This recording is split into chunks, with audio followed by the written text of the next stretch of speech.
मुलं जन्माला आली की त्या मुलांचे आई वडील, जन्मस्थान यावरून मुलाला ओळख मिळते। परंतु मागच्या काही वर्षात मुलांच्या जन्माच्या वर्षानुसार मुलांना एका विशिष्ट वर्गात गणलं जातं। त्यानुसार 2025 पासून जन्माला येणाऱ्या बाळांना जनरेशन बीटा असं नाव देण्यात आलं आहे।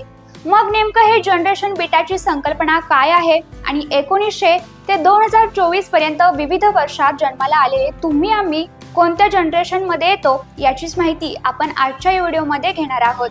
नमस्कार, मी निकिता पाटील, तुम्ही पाहताय रुतम मराठी। जनरेशन ठरवताना अलीकडे साधारणपणे नवीन तंत्रज्ञान, सामाजिक बदल आणि वैश्वीकरण या गोष्टींचा विचार केला जातो। त्यानुसार 2025 पासून 2039 पर्यंत जन्मलेल्या मुलांच्या जीवनावर तंत्रज्ञानाचा जास्त प्रभाव होणार असल्याने या मुलांना जनरेशन बीटा मध्ये गणलं जाणार आहे। या मुलांच्या जीवनावर सोशल मीडिया आणि एआयचा मोठ्या प्रमाणावर प्रभाव होणार आहे। या पिढीच्या काळात रोबोटिक क्षेत्रातही मोठी क्रांती होण्याची शक्यता आहे।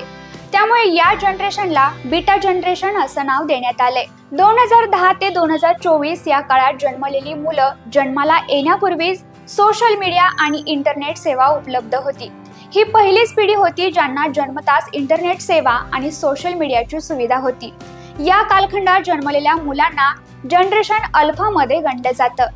1997 ते 2009 या काळात जन्माला आलेल्या पिढीला जनरेशन झेड म्हणून ओळखलं जातं। या काळात जन्मलेल्या मुलांना त्यांच्या तारुण्य काळात सोशल मीडिया आणि इंटरनेट सहज मिळत होतं।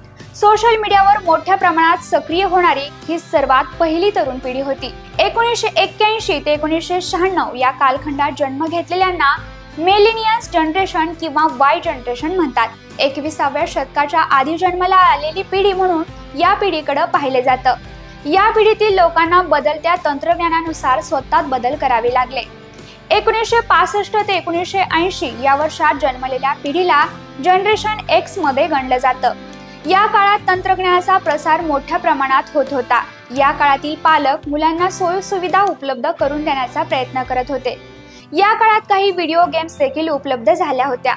1946 ते 1964 या कालखंडात जन्म घेतलेल्यांना बेबी बूमर जनरेशन म्हणतात, कारण या काळात लोकसंख्येत मोठ्या प्रमाणात वाढ झाल्याचे पाहायला मिळाले होते। तसेच या काळात आधुनिकतेचा देखील मोठ्या प्रमाणावर प्रसार झाला। तसेच याच काळात तंत्रज्ञानाचा प्रसार हळूहळू होत होता।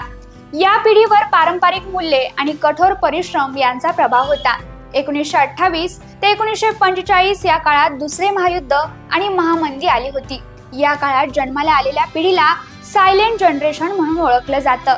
या जनरेशन मधील मुलं कष्टाळू आणि स्वावलंबी होती असं मानलं जातं। तर 1900 ते 1927 या काळात जन्माला आलेले अनेक जण दुसऱ्या महायुद्धात सैनिक म्हणून सामील झाले होते। त्यामुळे या काळात जन्माला आलेल्यांना द ग्रेटेस्ट जनरेशन मध्ये गणलं जातं।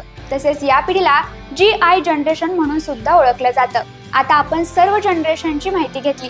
मग तुम्ही नेमक्या कोणत्या जनरेशन मध्ये येता हे आम्हाला कमेंट करून नक्की सांगा। आणि अशाच नवनवीन माहितीसाठी रुतम मराठीला आता सबस्क्राईब करा।